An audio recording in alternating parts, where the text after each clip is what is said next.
Well, welcome, folks. Thank you for being here in this live session today on the topic of seeing change as normal. Been talking a lot about change lately in these sessions. If you were with me earlier in the week, we were talking about this topic recently, and we're going to just continue with the theme. And today we're going to try to normalize the idea of change. Why change is a natural rhythm of growth. That's what we're going to call it today. Change is a natural rhythm of growth. And if that's the case, then change is normal, should be considered a normal part of life because growth is normal and natural. So that's the focus of our session today. And I hope you've joined within your mind maybe some area of growth or some area of change that you're dealing with or struggling with or challenged with or facing right now. And maybe this session will help you as you face that change and navigate it in your life. Maybe someone you know is going through a change, and this session is about maybe getting some supportive guidance for them as well, for your team, for your family, for a loved one, or for yourself, for now or for the future, or maybe to help you through accepting some change that's recently occurred in your life, to maybe rethink it or reframe it a bit. So with that in mind as a starting point, I want to also invite you to share questions, comments, reflections in the chat. This is a live session, so feel free to share that. Use the chat to share, but also feel free to relax and just sit back and enjoy the content, which is sometimes what this type of content is designed to do, to give you a chance to just catch up on your growth and development. So either way you choose to use the space is fine. If I do see a hello in the chat, I will respond. And I'm saying hello there right now as well to you. So thanks for being here. And let's dive in on this topic, seeing change as normal, or seeing change as a natural rhythm of growth. I hope by the end of this time, you will have shifted your relationship with change from seeing it as something to fear or resist, which we often do, fear or resist change, to recognizing it as something that's natural or even necessary, a necessary process, if you would, through which all of our growth really unfolds. So let's think about that for a minute. Sometimes when we resist change, we are actually resisting what life depends upon. You see, almost everyone, probably all of us, say that we want to grow. We all want to grow in some area of our life. We probably have areas in mind right now that we're working on or that we desire to work on. But very few of us say that we want change.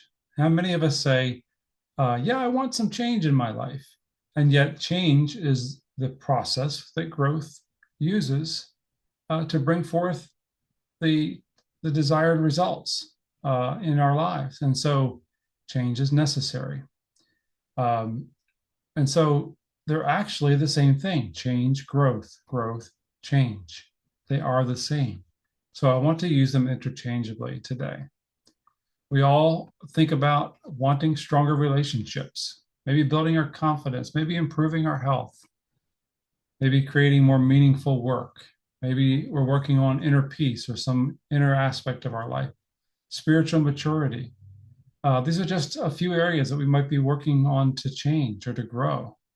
Notice again, I just use both of those words interchangeably.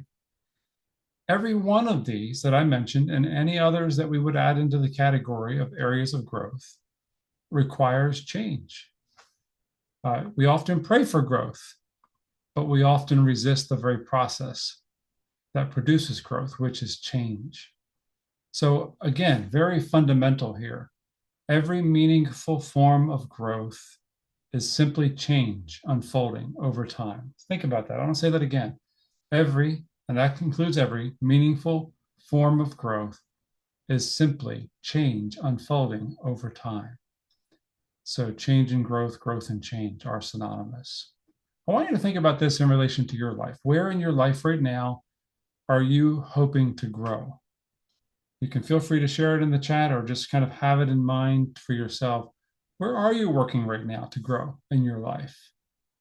Maybe there's several areas. Have them in mind because the next question is going to relate to them. So what areas in your life are you hoping for or working toward growth right now? You've got them? Okay, the second question then. What change might that growth require? See how they're connected? What change might that growth require? Because if you want to grow, you're going to want to, or at least need to, change in some way. So think about it. Change is really written into the universe then. Change is not an interruption of life. It's how life works. It's fundamental. And so when we feel like change is interrupting something, it's not. It's actually producing something. It's fundamental to how life works. Think about it in terms of the natural world. Everything in nature changes, right? The seasons change. Depending on where you are in the world, you experience that more in some places than other places. Seasons are always changing.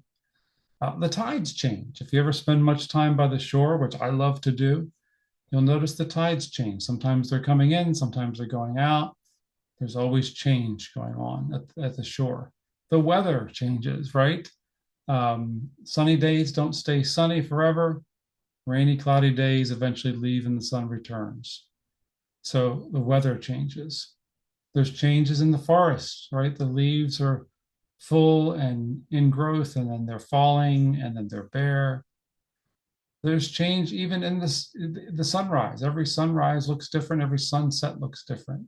Generally speaking, we see similar colors, but there's no exact same sunset or sunrise. Nature's always different. A very profound cosmological example of this is that our planet itself never occupies exactly the same space twice. Think about that. We're in a solar system which is moving, right? We're in a galaxy which is moving. And so we're never occupying the same place twice, ever, in our movement around the universe. That's a profound statement that's hard to get your head around, but our very planet never, ever occupies the same place twice. Earth rotates around the sun. Our entire solar system moves through the Milky Way, and the galaxy itself is moving. The universe is expanding. Nothing is standing still. So why would we expect our lives to? Well, part of the reason for that is because we want stability. We want familiarity. We'll talk about that. But think about this. Stability exists within movement, not instead of it. The stability that we have is because of movement, not instead of it. And we'll see how that unfolds as we go through. So let me ask you to think about nature. What part of nature reminds you that change can be accepted, or that change can even be beautiful? What part of nature helps you to accept that? Could it be the changing color of the leaves? Could it be some other aspect of change in nature?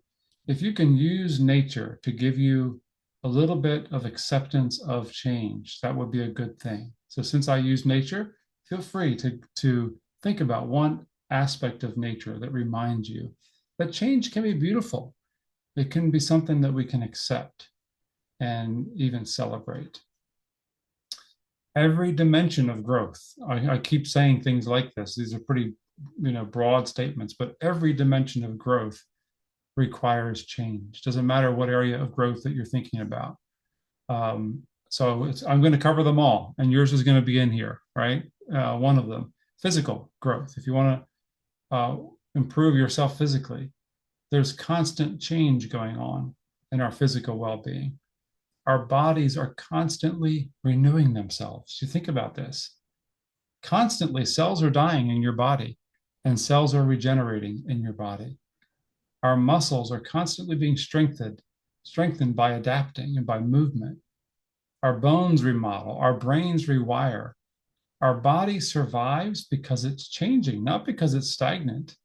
If your body is stagnant and not moving, it will not grow. It will not survive. It only survives and thrives because of change. and adapting and moving. So physical growth, if you want to grow in your life physically in some way, maybe your health or well-being, or your energy management, or some kind of physical area of your life, change is part of that. Change is necessary part of growth in the physical domain. It's also necessary for growth in the psychological domain. You see, when we grow, we become more aware. And becoming more aware is critical to psychological growth because awareness is noticing. Awareness is when I become more, I notice my thoughts, notice my feelings, and therefore I can take more control over and have more impact upon my mental health through awareness. I have more emotional intelligence. I become more conscious. And so then my thinking evolves. My beliefs, what I think is true for me, my values, all these things begin to evolve. Understanding evolves. The word evolves, what does that mean? Changes, grows. And so psychologically, all these terms we're using about psychological growth, all of them involve more of something, evolving to something. They all involve change. So psychological growth requires change. Emotional, which we kind of embed some of emotional and psychological, but our emotional capacity expands. Another word that sounds like change, right? Expands. Think about that word, expands. Very similar to evolves, very similar to growth, very similar to change. Our capacity expands emotionally. We become more resilient as we grow. We become more compassionate as we grow. We become more regulated. Even our relationships grow because our emotions grow. And so all of these terms around emotional growth are terms of expansion, of more of something, of developing, of change. Relationships, we want to change in our relationships. So who we connect with changes, right? There's people that come and go from our lives. We have new relationships. We let go of relationships. So relationships change. Some people leave us. They make choices to leave us. Some people leave us because they leave the world, and we lose loved ones, family and friends. But relationships change, and those that we connect with changes. The relationships that we maintain and sustain change because the people that we're relating to in those relationships are changing, and we are changing. So no relationship can survive without change. What we need in our relationship changes as well. What we needed 3 years ago or 5 years ago or 10 years ago are different than our needs now in relationships. How we communicate in relationships changes. And so one of the things that is very difficult for long-term marriages is that we get stuck in the past and we don't change, and we don't change in a relationship to each other while we're changing. So our communication needs to change if we're going to grow in relationships. What we need changes, and so we need to be able to communicate that. Healthy relationships evolve. I'm using all these interchangeable words again: change, evolution, words that all mean similar things: growth, change. Professional growth, well, we always think of professional growth as a part of growth. Skills maybe need to change. We need to learn new skills. Technology changes. As technology changes, we've got to adapt to that. Our dreams evolve. What we want for our careers professionally changes. Our vision and aspirations for our careers change. Our purpose deepens. We have different purpose or senses of purpose as we grow in our careers. Careers then become chapters rather than destinations. And so when you think about your career, if you look back, it's different chapters of your career. Looking forward, it will be the same. Why? You're changing. Life's changing, evolving. So even professional growth requires constant change. Spiritual dimension, we can talk about that deeper part of us. Perhaps the greatest area of potential transformation is spiritual, where when we become more spiritual, we become more authentic at times, more loving, more trusting, more surrendered, more ourselves. Those are words that could be synonymous with spiritual growth, that inner sort of invisible part of ourselves. as we do that inner work on ourselves and we grow in those areas, all of that requires change. All of that requires facing parts of ourselves that need to be adapting or adjusting or evolving. All spiritual growth involves change. And so growth is simply the unfolding of who we're becoming. We're constantly becoming something new, something more, something different. Every moment, every day, every week, every month, as life unfolds, we are unfolding and becoming. That's what growth is. The seed, eventually breaks through and becomes the shoot, and that shoot becomes the plant, and that plant becomes the fruit, and that, or the vegetable, and that fruit or the vegetable becomes the harvest, right? So all of that is different stages of growth. Growth is simply the unfolding of who we are becoming. So I think it's well established in these 15 minutes how broad this idea of growth is and how it touches every area, and therefore how change is necessary for growth to occur in every area of our lives. Therefore, change is a natural part of growth. So with that in mind, let's take a look at why we resist change. I want to spend a few minutes on that because if we're going to normalize change, we need to realize why it is that it's so common for us to resist it. And if you were here in the last session that talked about this, we spent more time on this. Today, we're just going to briefly talk about it. But a few reasons that we resist change. First of all, our nervous system likes familiarity. And so, though change is natural, we also are very attached to the idea of things feeling familiar. And so sameness equals familiar. And if things are staying the same, then they're familiar for us. And our nervous system likes that. It doesn't necessarily mean it needs that all the time, but it likes that. And so we don't necessarily like to be stretched, like unfamiliar things, like newness or ambiguity. Our nervous system gets a little anxious when something unknown comes along. And not all anxiousness is bad. There's good stress, EU stress, which is stress that challenges you, stress that pushes you, stress that helps you step up to an opportunity. That's good stress. That's natural. We always think of stress as bad. It's not always bad. Distress is when you have too much stress and it's overwhelming. But a little bit of stress is that part of life that challenges you to take on something new, to accept the unfamiliar as a part of growth. But our nervous system doesn't like that. It likes the familiar, and that's okay. We've got to give it a little bit of safety and sense that everything's going to be okay.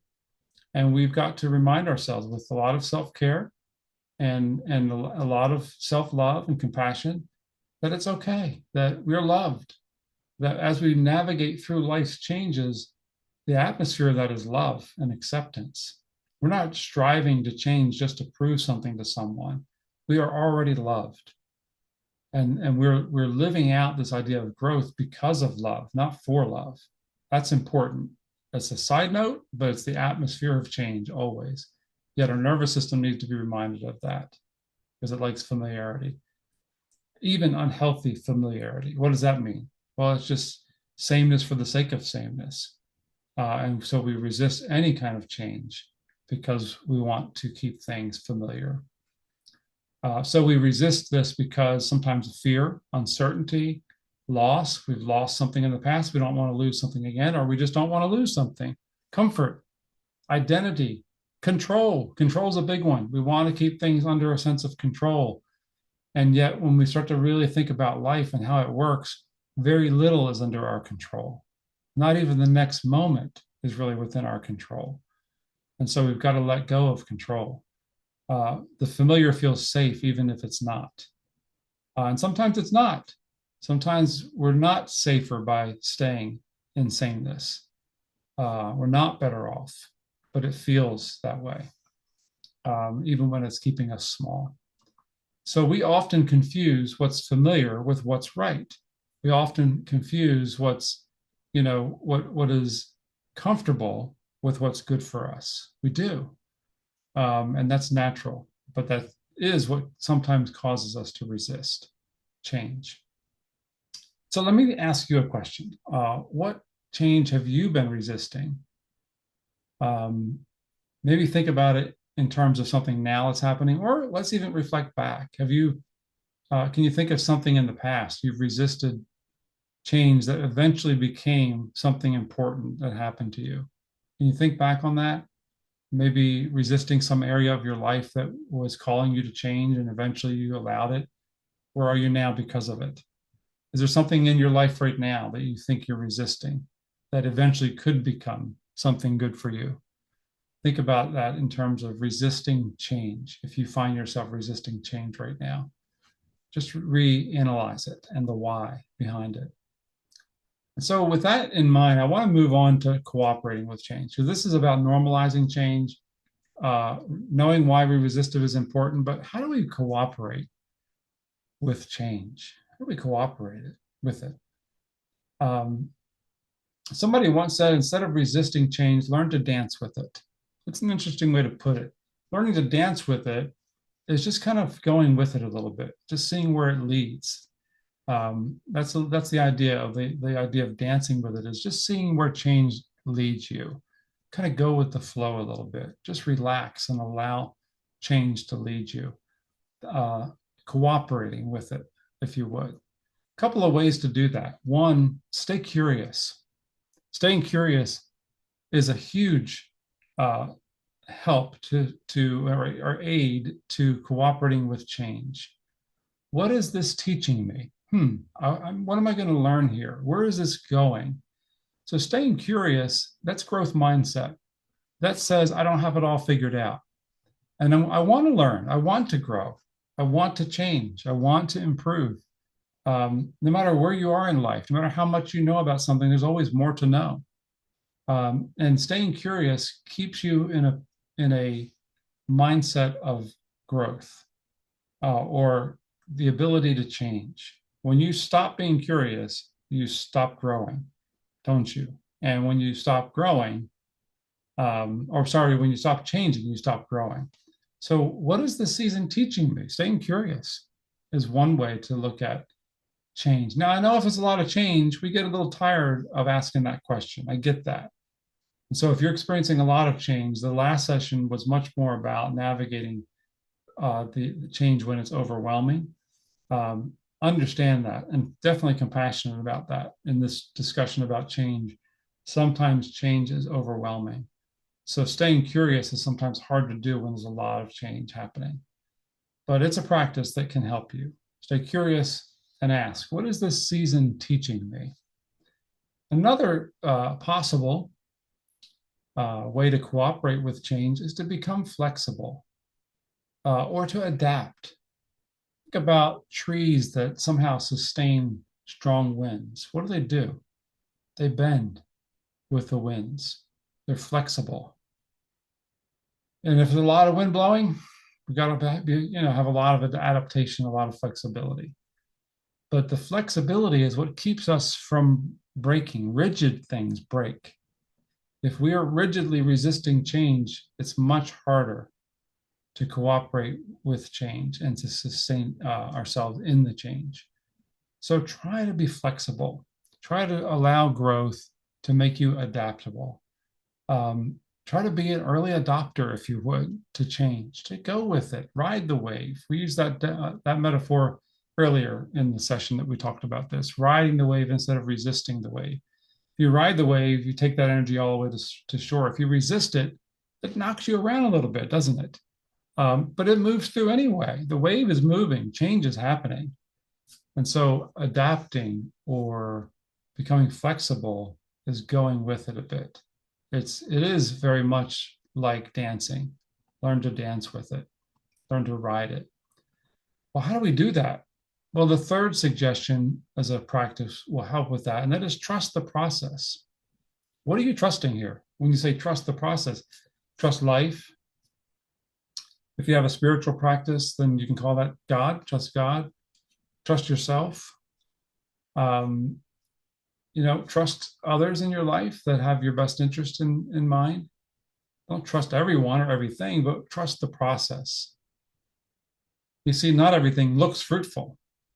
And keep in mind a lot of nature analogies here, but roots grow before fruit appears, right?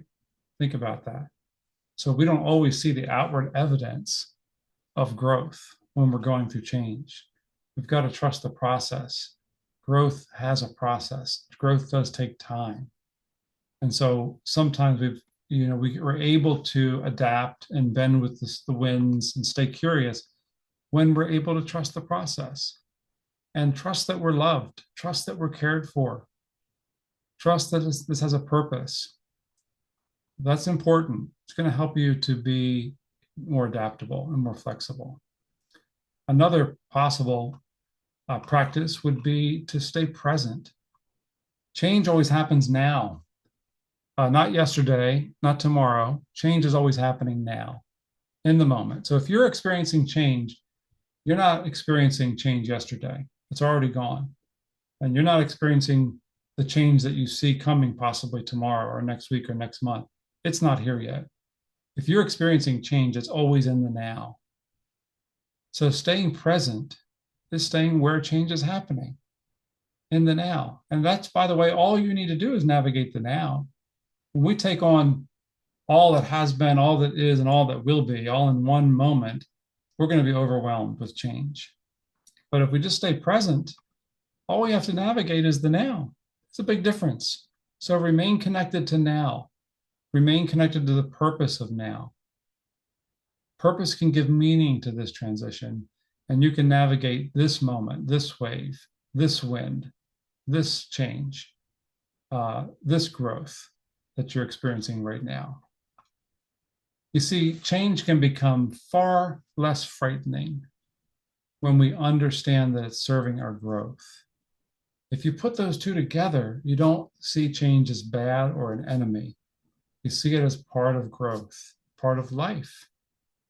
And you're much more able to accept it and maybe even work with it, and definitely maybe fear it less. So clearly I'm leading to something here, right? Definitely leading to a new way of seeing change. And I want to reframe it with you a little bit. Try this. Instead of asking, why is this happening? Which we often do. When some change is occurring in our lives, especially when it's a change that is scary, or it's a change that might be something that we're losing or something that we fear, we often ask, why is this happening? And I don't want to take that question away from you necessarily, but I want to ask you to build this on top of that. What is this helping me become? What is this helping me become? Now, that can almost feel callous if you're going through a lot of change and you're really struggling.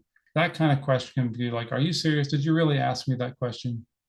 I get that. I felt that way before. So if you're in the middle of the storm and you're just trying to hunker down to get through, you may not want to ask that question. But when you think about the big picture, you can sit back and reflect and think about where you are, and you can ask this question: what is this helping me become? And that might help you see change differently, because it is helping you become something.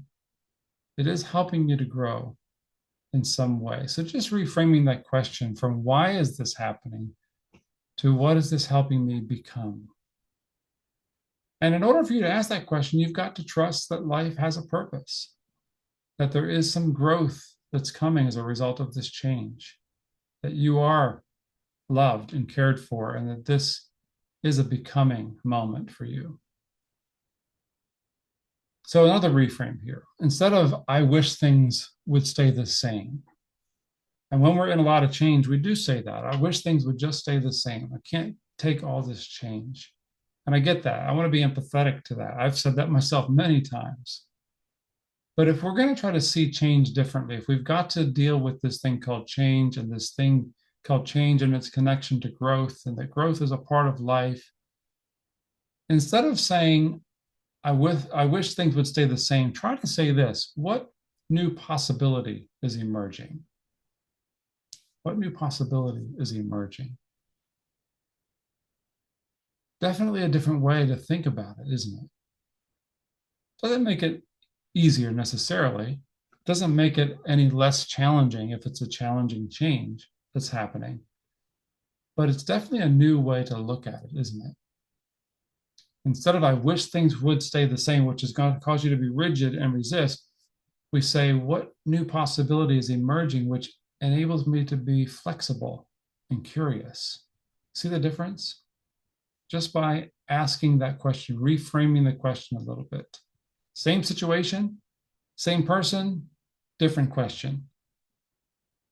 That might help you when it comes to seeing change differently. I want to invite you to complete a sentence here. You ready? This is a reflection exercise, and there's a question I want you to complete. Here's the question. This season is inviting me to become, and you complete the sentence. Whatever that is for you. I'll repeat it once more and then give you a moment to reflect. This season is inviting me to become, and you complete the sentence.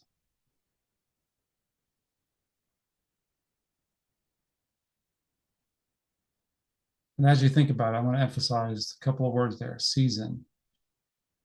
Okay, that's a word that is about change. And inviting. It's a very different word.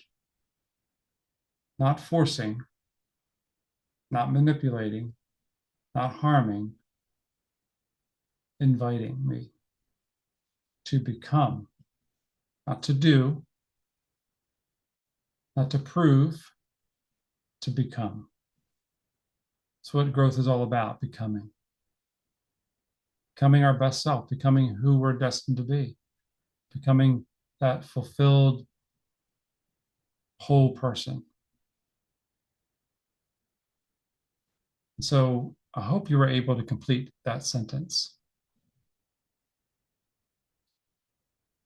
Here's a thought. Perhaps when it comes to growth, the greatest shift that we can make is not learning to tolerate change, but learning to welcome it. That's a big shift, isn't it? We're not just trying to tolerate change. We're trying to say that change is normal, right? Change is like a normal part of healthy growth. So tolerating it is out with that kind of thinking. Welcoming it is in. Welcoming change. You don't have to make change happen. It will happen. It's just happening. But as it's happening, we can welcome it. How does that sound to you? Do you think that's doable? Is that too big of an ask? I mean, you can tell me. You can push back on that. I probably would at certain times in my life. Can we welcome change instead of just learning to tolerate it? Most of our thinking about dealing with change is just about tolerating it. Well, if I could just tolerate it, I'll be okay. And eventually things will get normal again. No, we're saying change is normal. That's what we're saying here. Growth is normal. Change is normal.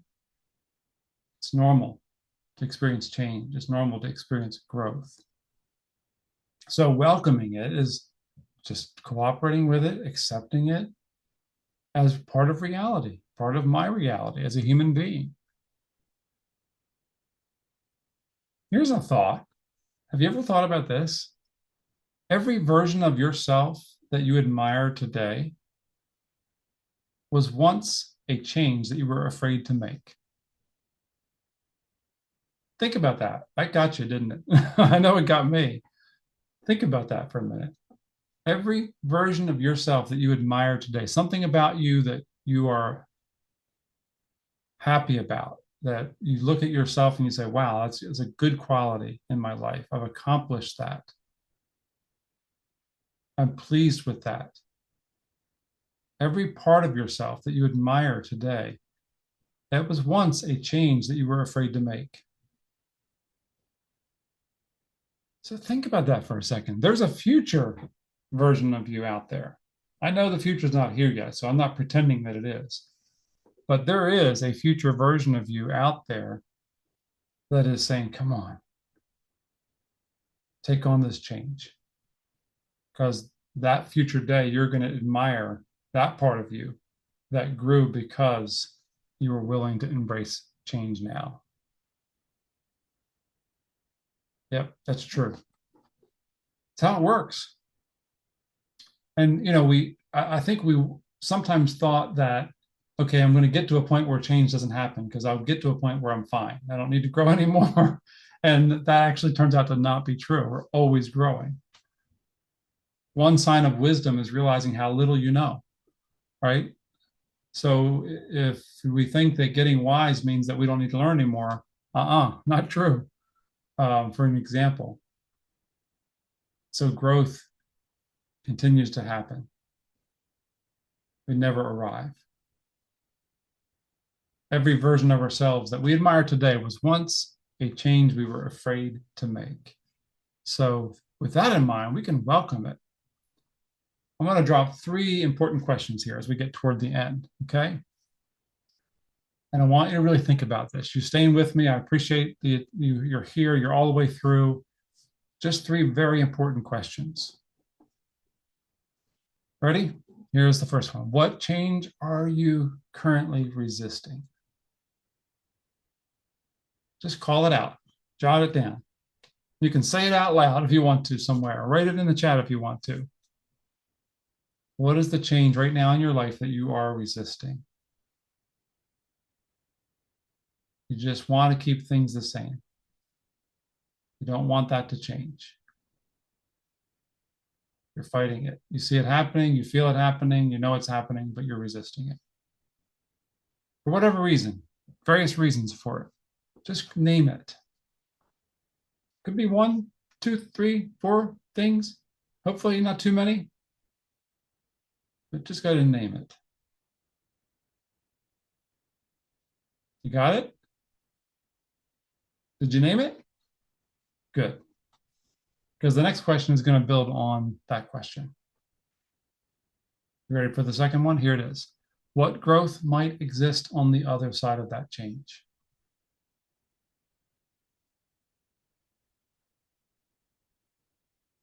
What growth might exist on the other side of that change? Aha. That is aha. If you think about the growth that might exist on the other side of that change, whew, wow. But I'm resisting that. I'm resisting that change, so I'm resisting that growth. That's the connection here. And then the third question for you, this is the last question. What would happen if you trusted life a little bit more? What would happen if you just trusted a little bit more? Somebody asked me recently, what would it be like if we could live a week with no doubt? I'm still wrestling with that one.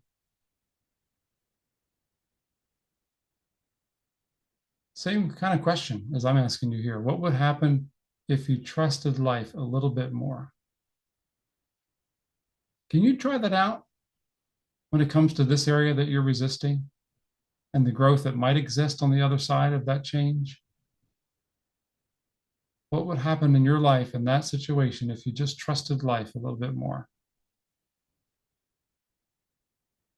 I know there's probably some energy around this for you and some emotion around this for you because change is for real.